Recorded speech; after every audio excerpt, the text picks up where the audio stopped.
Welcome back, my friends. Welcome to the Singularity. Let's get weird. I'm Danny. What are we talking about? Today we're talking about spirit, mind, and the body. Spirit, mind, body. You always hear this. Body, mind, spirit. Body, mind, spirit. But we're going to talk about spirit, mind, body today. So, what is spirit? Spirit is the God part of you, the co-creator, the divine. That's not how you spell divine. Maybe in another universe, but not this one. It's the divine spark within you. Okay? What is the mind? This is you, a little person on the earth, in the universe, a small tiny ant. That's what you've been told. Here's your mind. It's right in your head. Your body. What is this? This looks like your body. Right here.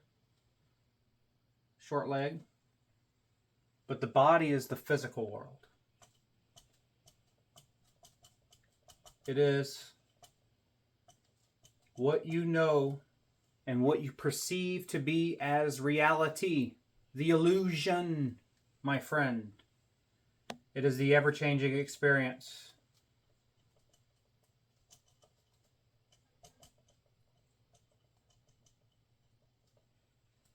God over here is the eternal.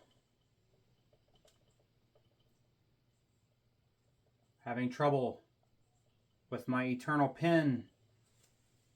Okay, the eternal, the ever-changing, and you're smack dab in the middle. Let's talk about it. The mind. What is the mind?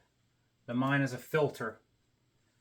A mind is where you drive your energy into reality. Your thoughts become your reality. It's your thoughts. It is your emotions. It is your identity, which is ultimately your ego. Right? All of these things attach to thoughts, emotions, build an identity, becomes an ego. Right? Think of this. Think of God as energy, the ultimate source of energy. This energy is directed like a laser beam to you. This is the awareness. When you are talking to yourself, who's listening? Who's doing the talking? It is both you and your awareness. If you're aware of it. If you've learned how to observe your thoughts, you'd understand that the awareness behind it all is the God part of you. This energy, whenever you sleep, you go into the void, you lose your ego, right? Your self-identity. There's nothing there but peace. This is where you derive your energy. Think of dreams. You start to pull more energy out, and you start to identify in this space as a dream, which is an ever-changing experience, driven by energy. The more dreams you have, the more energy you have. You're probably going to have a big imagination too. So what happens here? This beam of straight white light, God, gets driven through your mind. You ever seen a prism? Like on Pink Floyd's album.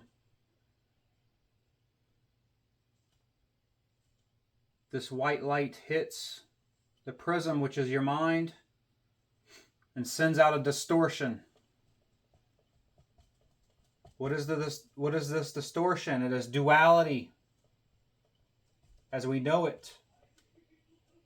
This is also ignorance, where ignorance is born.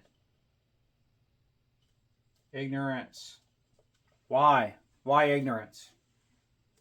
Because this reflection, this deflection of the white light into all colors like the rainbow becomes the illusion of the physical world. What happens? What happens here? Attachment. Right? We attach ourselves to this ever-changing experience. The bills we pay, the things that happen to us, our careers, our livelihood,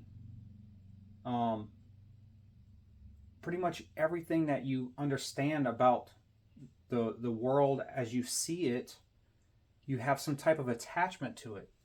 And this is what drives the ego. Okay? The ignorance part comes in because we forget about our divine self, our highest self. And we attach ourselves to this ever-changing experience. It's kind of like sand in your hand in the ocean.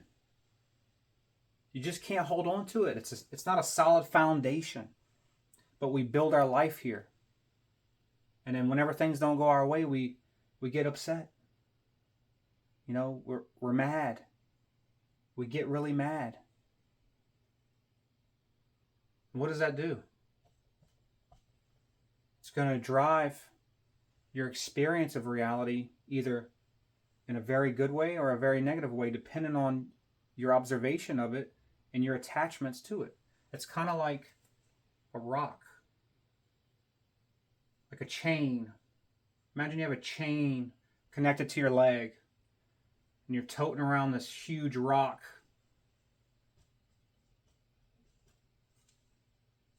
The rock is your ego. It's all of this distortion and identification and emotion that you tie to everyday life. You start to drag this around all day. It's very heavy. It's only heavy if you're dragging it around, right? Think about that. Because we're building our life here. It's like we don't know anything else. But there is a way. There's a way to focus your mind. You could refocus your mind back towards the divine, towards the eternal awareness. What does this do? Right? Now think about service. How can you make this rock a little smaller? Service to others. When people, you know, they live a life of service. It could help you start to not see the world as yourself. You start to dissolve the ego a little bit and you're serving others. So it's not about you anymore. So it dissolves the ego of the self.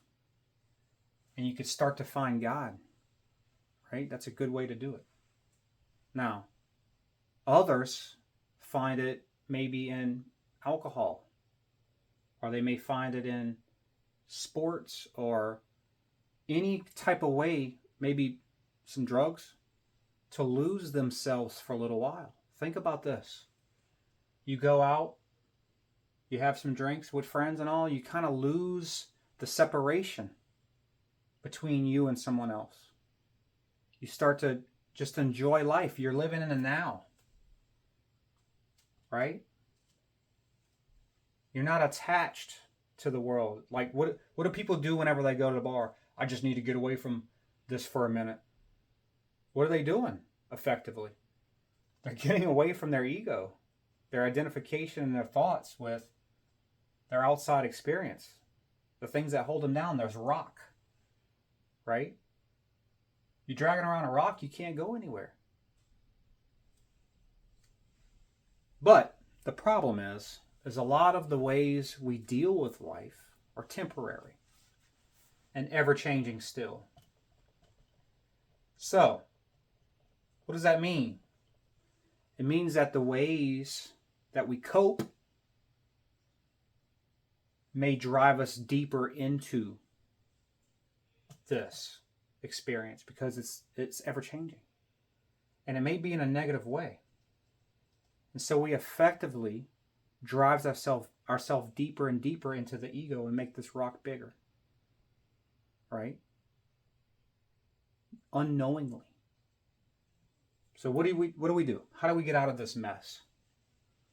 Well, you could redirect your energy away from this physical world and realize that the world exists. It is happening whether you attach your emotions to it or not. Okay? Who made up this construct? Ask yourself a question. Let's ponder a minute.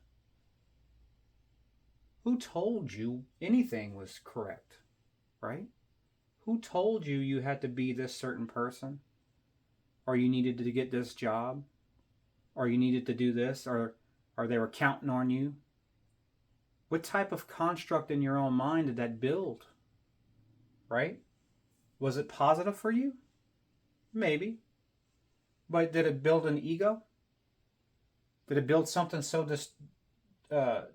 undestructible that you live by it? Like that is your life. That's the only thing you know. It is your identity. Right? So if something were to happen to it, what happens? Everything goes to shit. Because it's ever changing. And it can't happen. And it's not solid. It's like building your house on a beach. Right? And a big wave come and knock it over. What are you going to do? Fucking sucks. But if you build your foundation here on the knowing, right, of just being, just letting life happen, you can start to shrink this rock. Right? Start to dissolve this rock a little bit. This ego begins to dissolve. Becomes smaller and you can drag it around a little bit. Life becomes a little easier because guess what? You're not chained to the bottom of the river anymore by this huge rock and letting the water flow past you, which is life. Because life is happening. Now, are you taking part in it? Are you happening to life? Or is life happening to you? Right? That is where the fear comes in. The fear and lack. We feel like we never have enough. We set goals. We get to them. We have to set more goals. We get to them. Something happens. We have to set more. More. Because it never stops changing. Okay?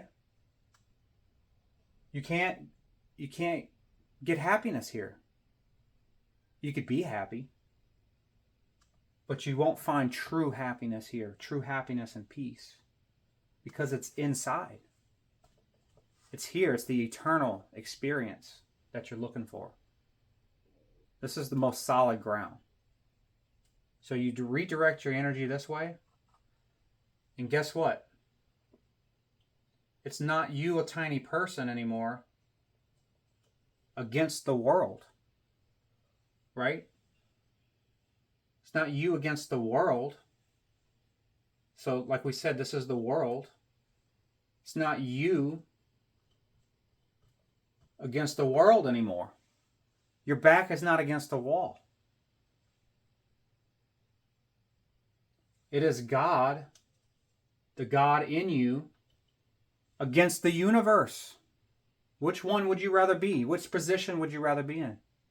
Would you rather have your back against the wall and it's you against the world? You got to get out there and get it? Or do you want to be in the presence of your God-given divinity, the spark inside, the co-creator of the universe? Then you'll be over it. You'll be free. And that freedom is where you'll find this. The peace and freedom. When you realize that all you have ever looked for is already there. Because you're looking here. And it's never going to stop changing. So you're never going to grasp it. So grasp onto something that's solid. Redirect your energy. Redirect your mind. Once you have a taste of this water, you'll never be thirsty again. Stay feeling thoughtful.